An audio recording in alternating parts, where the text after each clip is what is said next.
నమస్తే, welcome to magazine story. తనకు తాను విజనరీ అని చెప్పుకుంటారు ఆయన. ఎల్లో మీడియాలో సొంత డబ్బా కొట్టించుకోవడంలో ఆయనకు ఆయనే సాటి. మొన్నటి వరకు హైటెక్ సిటీ కట్టానని ఊదరగొట్టిన చంద్రబాబు ఇప్పుడు క్వాంటమ్ వ్యాలీ, డేటా సెంటర్ అంటూ కొత్త కబుర్లు చెప్తున్నారు. గాల్లో మేడలు, అమరావతి గ్రాఫిక్స్ చూపిస్తూ కాలం గడిపేస్తున్నారు. కానీ అన్నం పెట్టే రైతన్న అంటే ఆయనకి కడుపు మంట. వ్యవసాయం దండగా అంటూ ఓపెన్ స్టేట్మెంట్ ఇచ్చిన బాబు పాలనలో రైతు కన్నీటి సేద్యం చేస్తున్నాడు. ఆకలి చావులు చస్తున్నాడు. వలస కార్మికుడిగా మారిపోతున్నాడు. పొలంలో దుక్కి దున్నాల్సిన ఆ రైతు రోడ్డెక్కి ధర్నా చేసే దయనీయ స్థితికి దిగజారాడు. బంగారం పండించే ఆ అన్నదాత ఇప్పుడు పోలీసుల చేతిలో పిడిగుద్దులు తింటున్నాడు. మట్టినే నమ్ముకున్న ఆ అమాయకపు రైతన్న కూటమి పాలనలో మట్టిపాలయ్యాడు. మొన్నటి వరకు బస్తాడు యూరియా కోసం రాత్రి పగలు పడిగాపులు కాచి అష్ట కష్టాలు పడ్డ రైతు ఇప్పుడు పండించిన పంటకు గిట్టుబాటు ధర కోసం ఏకంగా పోరాటాలు చేస్తున్నాడు. పోలీసుల చేతిలో దెబ్బలు తింటున్నాడు. ఇలా చంద్రబాబు కూటమి పాలనలో పొలాన్ని వదిలి నడి రోడ్డున పడ్డాడు అన్నదాత. ఇదే ఇవాల్టి మ్యాగజైన్ స్టోరీ. రైతే రాజు, దేశానికి రైతే వెన్నెముక. ఇలాంటి స్టేట్మెంట్స్ చిన్నప్పటి నుంచి వింటున్నాం. గాంధీ కాలం నుంచి చెప్తూనే ఉన్నారు. అది నిజం కూడా. అయితే ఈ స్టేట్మెంట్లో కొత్త అర్థం వెతికారు చంద్రబాబు. ఆరుగాలం శ్రమించి పంటలు పండించడం మాత్రమే తెలిసిన రైతన్నకు నోట్లో నాలుక ఉండదనే విషయాన్ని గ్రహించారు. ఈ రాష్ట్రంలో ఎవరినైనా ఇట్టే మోసం చేయొచ్చంటే అది రైతు మాత్రమే అనే విషయాన్ని ఆయన దశాబ్దాల కిందటే తెలుసుకున్నారు. అప్పట్నుంచి అన్నదాతల్ని మోసం చేస్తూనే ఉన్నారు. అధికారంలోకి వచ్చిన ఈ 2 ఏళ్లలో రైతుల్ని మభ్యపెడుతూ వాళ్లను నిలువునా ముంచారు. అయితే కాలం మారింది. రైతన్న కడుపు కాలింది. అన్నదాత తిరగబడ్డాడు. ఆగ్రహంతో రోడ్డెక్కాడు. తనకు న్యాయం కావాలంటూ నినదించాడు. ఇలాంటి ఆందోళనల్ని అణచడంలో చంద్రబాబు ఎప్పుడో పీహెచ్డీ చేశారు. దాని ఫలితమే అన్నదాతపై పిడిగుద్దులు. తమ డిమాండ్ల సాధన కోసం ప్రశాంతంగా ఆందోళన కార్యక్రమం నిర్వహిస్తున్న రైతులపై పోలీసులు ముష్టిఘాతాలు కురిపించారు. బూటు కాళ్లతో తొక్కిపెట్టారు. చంద్రబాబు కూటమి పాలనలో రైతన్నకు జరిగిన సన్మానం ఇది.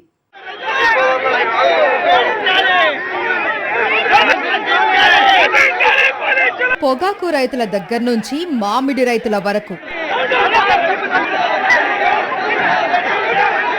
పత్తి రైతుల నుంచి మొక్కజొన్న రైతుల వరకు,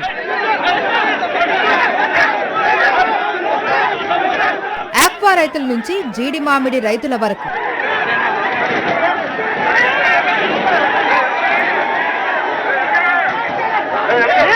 వరి నుంచి చీని దానిమ్మ రైతుల వరకు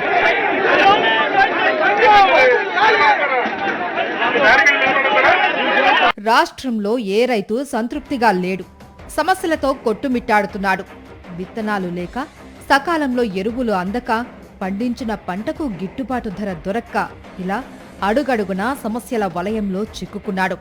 ఈ 2 ఏళ్లలో అన్నదాత అనుభవించిన కష్టాలు అన్నీ ఇన్నీ కావు. ఆంధ్రప్రదేశ్లో దగాపడ్డ రైతు రోడ్డెక్కాడు. తమ సమస్యల్ని సామరస్యంగా చంద్రబాబుకు వివరించాలి అనుకున్నాడు. ధర్నా చౌక్ వద్ద నిరసన తెలపాలనుకున్నాడు. ఎన్నికల ప్రచారంలో చంద్రబాబు ఇచ్చిన వాగ్దానాలన్నీ గుర్తు చేయాలి అనుకున్నాడు. కానీ అలా గుర్తు చేస్తే చంద్రబాబుకు నచ్చదు. అందుకే రైతులపై ఉక్కుపాదం మోపారు. వందలాది మంది పోలీసులు రైతులపై పడ్డారు. వాళ్ళేదో సంఘ విద్రోహ శక్తులు అన్నట్టు విరుచుకుపడ్డారు. పాకిస్తాన్ నుంచి వచ్చిన ఉగ్రవాదుల్లా మన రైతుల్ని చూశారు. కనిపించిన రైతులపై పిడిగుద్దుల వర్షం కురిపించారు. మరికొందర్ని బూటు కాళ్లతో తన్నారు. కూటమి పాలనలో రైతుకు దక్కిన గౌరవం ఇది.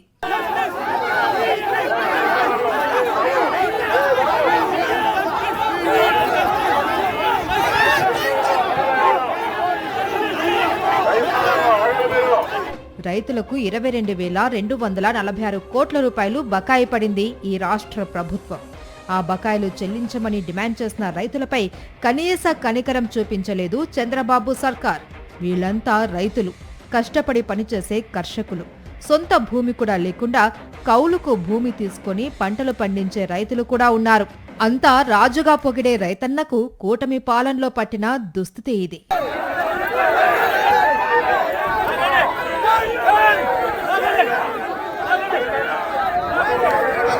రైతు భరోసా పేరు మార్చి అన్నదాత సుఖీభవ అన్నారు.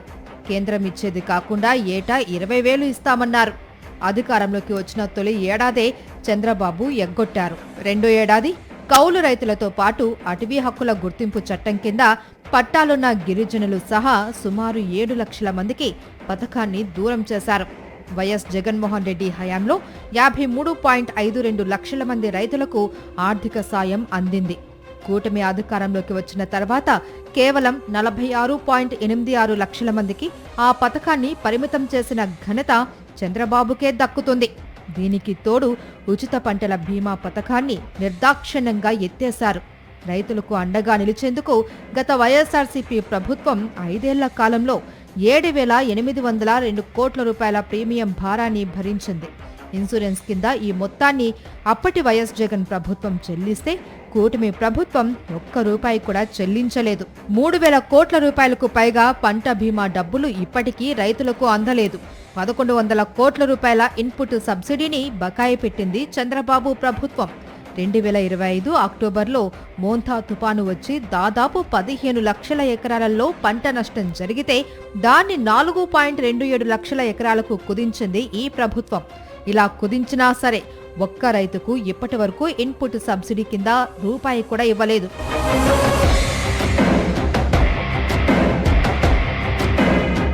ఈ 2 ఏళ్లలో రైతు పండించిన ఏ పంటకు గిట్టుబాటు ధర లేదు. ఏ పంటకు కనీస మద్దతు ధర రావడం లేదు. చంద్రబాబు నిర్వాకాల వల్ల పొగాకు, శనగ, మొక్కజొన్న, వరి వంటి 4 ప్రధాన పంటల్లో రైతులు ఈ 2 ఏళ్లలో మొత్తం 7,900 కోట్ల నష్టం చవిచూశారు. వేరుశెనగ విత్తనాల ఖర్చు ఎకరానికి 10,000 వరకు పెరిగినా రైతులకు సబ్సిడీ కింద విత్తనాలిచ్చే అంశంపై ఈ ప్రభుత్వం మాట్లాడడం లేదు. ఈ 2 రబీ సీజన్లతో కలిపి 2,230 కోట్ల నష్టం చవిచూశారు పొగాకు రైతులు. శనగ రైతులు 2 ఏళ్లలో సుమారు 3,300 కోట్లు నష్టపోయారు. మొక్కజొన్న రైతులు 3,150 కోట్లు నష్టపోయారు. ఇలా చెప్పుకుంటూ పోతే పంట ఏదైనా నష్టం రైతులకు, లాభం దళారులకు అన్నట్లు తయారైంది పరిస్థితి. ఇక ఎరువుల సంగతి సరే. ఎరువుల ధరలు 10% నుంచి 40% వరకు పెరిగి రైతుల నడ్డి విరిచాయి. ఇలాంటి టైంలో ధరల స్థిరీకరణ నిధిని ఏర్పాటు చేసి ఆదుకోవాల్సిన ప్రభుత్వం దాన్ని పూర్తిగా రద్దు చేసింది. వైఎస్ఆర్సీపీ హయాంలో 5 ఏళ్లలో 7,802 కోట్ల రూపాయలు ఖర్చు చేసింది జగనన్న సర్కార్. అది రైతుల రాజ్యం. ఇది రైతన్నలను దగా చేసే ప్రభుత్వం. ఓవైపు ఫీడ్ ధరలు విపరీతంగా పెరిగినా ఆక్వా రైతులకు గిట్టుబాటు ధర కల్పించకపోగా దళారుల్ని పెంచి ప్రోత్సహిస్తోంది ఈ ప్రభుత్వం. కనీసం ఆక్వా రైతులకు ఇచ్చే విద్యుత్తుపై కూడా విధానపరమైన నిర్ణయం తీసుకోలేదు. అప్పట్లో ఇచ్చిన ఎన్నికల హామీలన్నింటినీ మరిచిపోయింది ఈ చంద్రబాబు ప్రభుత్వం. 2 ఏళ్లలో ఆక్వా రైతులు ఆ నడ్డి విరిచారు. వైఎస్ఆర్సీపీ ప్రభుత్వం యూనిట్ కరెంటును ₹1.5కి అమలు చేస్తే ఇప్పుడది ప్రశ్నార్థకమైంది. కంపెనీలు సిండికేట్గా మారి ఫీడ్ ధరలు టన్నుకు 10,000 నుంచి 15,000కు పెంచితే ఈ ప్రభుత్వం చోద్యం చూస్తుంది. కొంతమంది నేతలు కమిషన్లతో తమ సొంత సంపదను సృష్టించుకుంటూ ఉంటే ఆక్వా రైతులు ఆస్తులు పోగొట్టుకొని నష్టాల్లో మునిగిపోతున్నారు. విత్తనం దగ్గర నుంచి పంట అమ్మకం వరకు రైతులను చెయ్యి పట్టుకుని నడిపించే ఆర్బీకే వ్యవస్థ కూటమి పాలనలో పూర్తిగా నిర్వీర్యమైంది. పేరు మార్పు తప్ప దేనికి పనికి రాకుండా పోయింది. దళారులు లేకుండా పంటలు కొనుగోలు చేసే వ్యవస్థ ధ్వంసమైంది. ఆర్బీకేల్లో నాణ్యమైన విత్తనాలు, ఎరువుల సరఫరా లేదు. ఎరువుల కొరత సృష్టించి 250 కోట్ల స్కామ్కు పాల్పడ్డారు అనే ఆరోపణలు ఉన్నాయి. చంద్రబాబు వచ్చాక ఈ క్రాప్ వ్యవస్థ నిర్వీర్యమైపోయింది. చంద్రబాబు చేసిన దారుణాల వల్ల ఒక్క 2025లోనూ 393 మంది రైతులు, 2,472 మంది రైతు కూలీలు ఆత్మహత్య చేసుకున్నారు. ఇవి ప్రభుత్వ లెక్కలే. పరిగణలోకి తీసుకుని వారి సంఖ్య చాలా ఉంది. రైతు బాగుంటేనే రాష్ట్రం బాగుంటుందని నమ్మింది వైఎస్ఆర్సీపీ ప్రభుత్వం. రైతును చెయ్యి పట్టుకుని నడిపించారు వైఎస్ జగన్మోహన్ రెడ్డి. ఈ కూటమి ప్రభుత్వం మాత్రం రైతుల నుంచి ఎప్పుడు భూములు లాక్కుందామా, ఎప్పుడు వాళ్ల పొట్టగొడదామా అని చూస్తోంది. విత్తన సబ్సిడీలకు మంగళం పాడడం, ఆర్బీకేలను ధ్వంసం చేయడం, ఇన్పుట్ సబ్సిడీని ఎగ్గొట్టడం, గిట్టుబాటు ధరల్ని తగ్గించడం, ఎరువుల ధరలు పెంచడం, ఇవి తన పాలనలో రైతులకు చంద్రబాబు అందిస్తున్న బహుమతులు. మొన్నటి వరకు ధాన్యం రైతుల కష్టాలు చూశాం. ఆ తర్వాత మిర్చి రైతులు, పత్తి రైతుల కష్టాలు చూశాం. కష్టపడి పండించిన అరటి తోటల్ని ట్రాక్టర్లతో దున్నేసిన దృశ్యాలు చూశాం. లక్షల రూపాయలు ఖర్చు చేసి పండించిన మామిడి పంటను రోడ్డు పక్కన పారబోసిన వైనం చూశాం. అయినా కూటమి సర్కార్లో చిన్న కదలిక కూడా లేదు. పొద్దున్న లేస్తే అమరావతి గురించి, తన హైటెక్ పాలన గురించి మాట్లాడే చంద్రబాబుకు రైతుల గురించి మాట్లాడడానికి 24 గంటల్లో ఒక్క నిమిషం కూడా టైం దొరకడం లేదు. వ్యవసాయం దండగా అన్న ముఖ్యమంత్రి నుంచి ఇంతకు మించి ఇంకేం ఆశిస్తాం? గత వైఎస్ఆర్సీపీ ప్రభుత్వం నాటి ముఖ్యమంత్రి వైఎస్ జగన్ అన్నదాతను చేయి పట్టి నడిపించారు.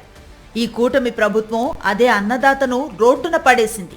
మామిడి రైతులకు వైఎస్ జగన్ సర్కార్ మంచి గిట్టుబాటు ధరను కల్పిస్తే చంద్రబాబు సర్కార్ సిండికేట్కు కొమ్ము కాసింది. మామిడి రైతులు రోడ్లపై పడిగాపులు పడేలా చేస్తోంది. గిట్టుబాటు ధర సంగతి దేవుడెరుగు, కనీసం పండించిన పంటను అమ్ముకోగలమా లేదా అనే భయానికి లోనయ్యేలా చేస్తోంది. చిత్తూరు జిల్లాలో మామిడి రైతుల పరిస్థితి దయనీయం. ప్రభుత్వ నిర్లక్ష్యం కారణంగా మామిడి రైతులను నిలువున దోచేస్తున్నారు జ్యూస్ ఫ్యాక్టరీ యాజమాన్యాలు. గతేడాది మామిడి పంటకు 12 రూపాయల గిట్టుబాటు ధరను ప్రకటించిన ప్రభుత్వం ఈసారి కేవలం 7 రూపాయలకు మాత్రమే కొనుగోలు చేయాలని ఏకపక్షంగా ప్రకటించారంటే రైతులపై చంద్రబాబు సర్కార్కున్న ప్రేమను అర్థం చేసుకోవచ్చు. ఈ ఏడాది ఎరువుల ధరలతో పాటు కూలీ ఖర్చులు, పెట్రోల్, డీజిల్ రేట్లు కూడా పెరిగాయి. అలాంటప్పుడు గిట్టుబాటు ధరను కూడా పెంచాలి కదా. కానీ కూటమి సర్కార్కు ఇవేం పట్టవు. దారుణమైన విషయం ఏంటంటే ఆ 7 రూపాయలు కూడా ఇవ్వలేదు జ్యూస్ ఫ్యాక్టరీలు.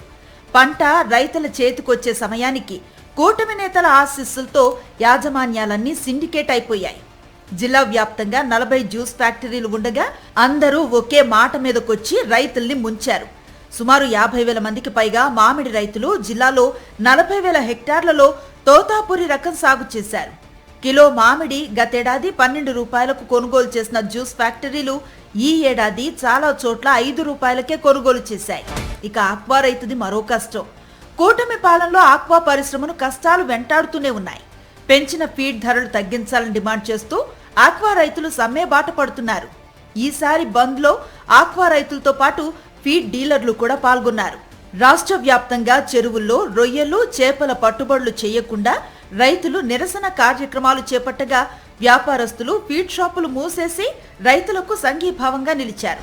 రేయింబవళ్లు చెరువులను కంటికి రెప్పలా కాచుకొని రైతన్నలు ఆక్వా సాగు చేస్తూ ఉంటే ఫీడ్ ప్రాసెసింగ్, ఎక్స్పోర్ట్ చేసే వ్యాపారాలు సిండికేట్ గా మారి రైతుల కష్టాన్ని గద్దల్లా తన్నుకుపోతున్నారు. ఫీడ్ కంపెనీల సిండికేట్ దోపిడీని అడ్డుకోవాలని, తమ గోడును పట్టించుకోవాలని రైతులు మొరపెట్టుకుంటున్నా చంద్రబాబు ప్రభుత్వానికి చెవికెక్కటం లేదు. నష్టాలతో సాగలేక సాగుకు సెలవు తప్పదంటున్నారు ఆక్వా రైతులు. ఏటా దాదాపు 3 లక్షల టన్నుల రొయ్యల ఉత్పత్తితో రాష్ట్రంలో మొదటి స్థానంలో ఉంది ఉమ్మడి పశ్చిమ గోదావరి జిల్లా. అలాంటి చోట రొయ్య రైతు పరిస్థితి దయనీయంగా మారింది. టన్ను వనామీ రొయ్యల ఉత్పత్తికి 2,60,000, టన్ను టైగర్ రొయ్యల ఉత్పత్తికి 3,50,000, చేపలకైతే 1,10,000 వరకు పెట్టుబడవుతుంది. రొయ్యల మేత కోసం 1,50,000, చేపల మేతకైతే 75,000 వరకు రైతులు ఖర్చు చేస్తుంటారు. 2023లో రొయ్యల మేత ధర టన్ను 72,000 ఉండగా ప్రస్తుతం 1,08,000కు చేరింది. గడిచిన 5 నెలల్లో టన్నుకు 16,000 చొప్పున పెంచగా సీఎం సమక్షంలో జరిగిన సమావేశంలో 4,000 తగ్గించేందుకు అంగీకరించిన కంపెనీలు 24 గంటలు తిరగకుండానే టన్నుకు 2,000కు మించి తగ్గించే ప్రసక్తే లేదని ప్లేట్ ఫిరాయించాయి. రొయ్యల ధరలు పడిపోవడంతో ఇప్పటికే రైతులు అప్పుల ఊబిలో కూరుకుపోతున్నారు. వైఎస్ జగన్ హయాంలో ఆక్వాకల్చర్ డెవలప్మెంట్ అథారిటీని ఏర్పాటు చేసి సీడ్ యాక్ట్, ఫీడ్ యాక్ట్ అంటూ అన్ని విభాగాలను ఒకే గొడుగు కిందకు తీసుకువచ్చారు. ఆక్వా రైతులకు ఎంతో మేలు చేశారు. సీడ్, ఫీడ్ ధరలు పెంచాలన్నా, వాటి నాణ్యతను పరిశీలించాలన్నా ఒక కమిటీ ఉండేది. కానీ ఇప్పుడు ఆ పరిస్థితి లేదు. ఆక్వా రంగం మొత్తం దోపిడీ రాజ్యం నడుస్తోంది. ఇదంతా ప్రజల కళ్లకు కనిపిస్తుంది, కూటమి కళ్లకు మాత్రం కనిపించదు. చివరికి రైతులు రోడ్డెక్కినా పాలకుల్లో చలనం రాదు. ఈ 2 ఏళ్లలో ఏ రైతు సుఖంగా లేడు. ఏ పంటకి గిట్టుబాటు లేదు. ఏ పంట పండించినా రైతుకు లాభానికి బదులు దుఃఖమే మిగులుతోంది. దిగుబడిగా కన్నీరే వస్తోంది. 2 ఏళ్లుగా రైతులు సంక్షోభంలోనే ఉన్నారు. ఏడాది ఆరంభంలోనే మిర్చి రైతులు వీధిన పడ్డారు. గిట్టుబాటు ధర కల్పించండి మహాప్రభో అని ఆందోళనలు చేశారు. తెగుళ్ల కారణంగా ఎకరాకి 20 క్వింటాల దిగుబడి రావాల్సిన మిర్చి 10 క్వింటాల మేరకు వచ్చింది. జగన్మోహన్ రెడ్డి హయాంలో 21,000 రూపాయలకు మిర్చిని కొంటే కూటమి పాలనలో 11,000 రూపాయలకు కూడా కొనుగోలు చేసే నాథుడు లేకపోవడంతో రైతులు ఆత్మహత్యలు చేసుకున్నారు. ఆ తర్వాతి వంతు పొగాకు రైతులది. పొగాకు బ్యాళ్లను కొనుగోలు చేయకపోవడంతో రైతులు భగ్గుమన్నారు. కూటమి అధికారంలోకి వచ్చాక పొగాకు కొనుగోలు ధరలు అన్యాయంగా తగ్గించేశారని పొగాకు రైతులు మండిపడ్డారు. గతేడాది 220 మిలియన్ టన్నుల పొగాకు కొనుగోలు చేయాల్సి ఉండగా కేవలం 40 మిలియన్ టన్నులు మాత్రమే కొనుగోలు చేశారు. దీంతో రైతులు రోడ్లపైకొచ్చి ధర్నాలు చేశారు. ఎప్పుడైతే వైఎస్ జగన్మోహన్ రెడ్డి రంగంలోకి దిగారో వెంటనే పొగాకు ఆక్షన్కు ఆదేశాలిచ్చింది ప్రభుత్వం. ఆ తర్వాత మళ్లీ మామూలే. పొగాకు రైతుల కష్టాలు తిరిగి మొదలయ్యాయి. ఇలా చెప్పుకుంటూ పోతే కందులు, మినుములు, పెసలు, కోకో ఏ పంట వేసినా కూటమి పాలనలో రైతు పరిస్థితి అధోగతి. మొన్నటి వరకు తుఫాన్లు ముంచెత్తాయి. ఆ తర్వాత యూరియా కష్టాలు వెంటాడాయి. ఇప్పుడు కొత్తగా ఎల్నినో ముప్పు పొంచి ఉంది. సకాలంలో వర్షాలు పడట్లేదు. పడిన వర్షాలు సాగుకు పనికి రావడం లేదు. ఓవైపు నారు ఎండిపోతోంది. పొలాలు నెర్రెలు చాస్తున్నాయి. రైతులకు నెల నెల వడ్డీలు పెరిగిపోతున్నాయి. అన్నదాత దిక్కుతోచని స్థితిలో పడిపోయాడు. ఇలాంటి టైంలో ఏ ప్రభుత్వమైనా ఏం చెయ్యాలి? అన్ని కార్యక్రమాలు పక్కన పెట్టి రైతన్నలను ఆదుకోవడంపైనే దృష్టి పెట్టాలి. యుద్ధ ప్రాతిపదికన రైతుల్ని గట్టెక్కించే కార్యక్రమం చేపట్టాలి. కానీ తమను ఆదుకోమంటూ రైతులు రోడ్డెక్కినా ఈ కూటమి సర్కార్ పట్టించుకోవట్లేదు. పైపెచ్చు పోలీసులతో రైతులను అణచివేసే ప్రయత్నం చేసింది. ఇది రైతు రాజ్యం కాదు, రైతుల్ని పీల్చి పిప్పి చేసే జంగిల్ రాజ్.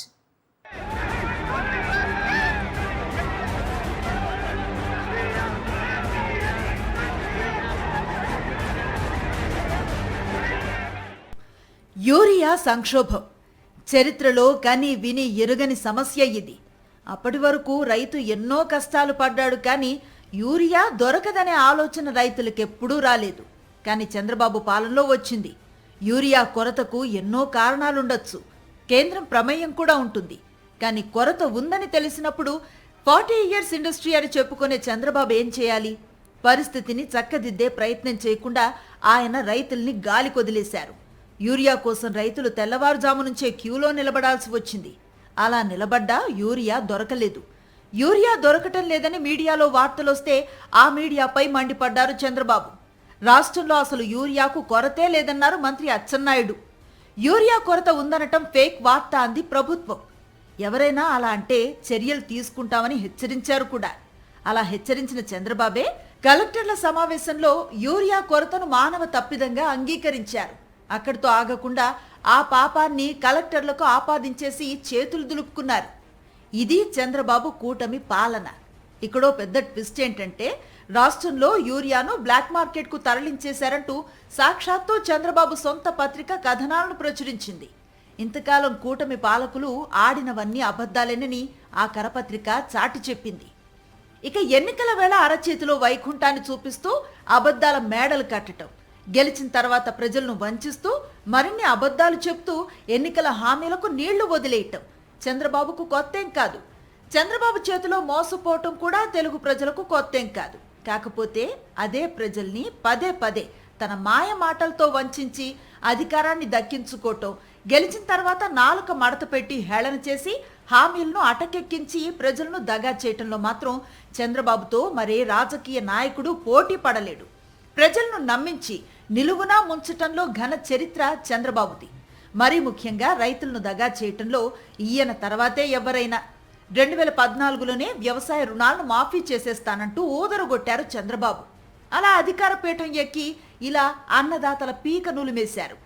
87,612 కోట్ల రుణాలను 25,000 కోట్లకు కుదించి చివరికి 15,000 కోట్ల లోపే మాఫీ చేసి మమా అనిపించారు. ఆ కుట్రకి బలైపోయి ఆత్మహత్యలు చేసుకున్న రైతులు ఎంతమందో. అలా ఆత్మహత్య చేసుకున్న రైతుల కుటుంబాలకు పరిహారం కూడా ఇవ్వకుండా ఎగ్గొట్టిన ఘనపాటి చంద్రబాబు. నిజానికి 2014లో ఇదొక్కటే కాదు, ఇలాంటివి 600కు పైగా హామీలిచ్చి వేటిని అమలు చేయలేదు. ఇప్పుడు కూడా సేమ్ టు సేమ్ సూపర్ 6తో పాటు 200కు పైగా హామీలిచ్చి గెలిచిన తర్వాత అన్నింటినీ తుంగలో తొక్కారు.